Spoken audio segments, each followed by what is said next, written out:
పెనుగొండలో ఒక పక్క లక్ష్మీ నరసింహస్వామి స్టాచ్యూ 108 అడుగులు సింగిల్ స్టోన్తో తయారు చేయడానికి ముందుకొచ్చారు. అది నేను ఎప్పుడో అప్పచెప్పాను.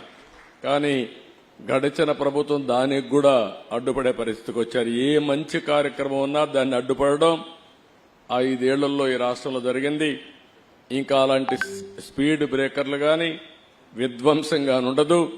పూర్తిగా ప్రోత్సహిస్తాం.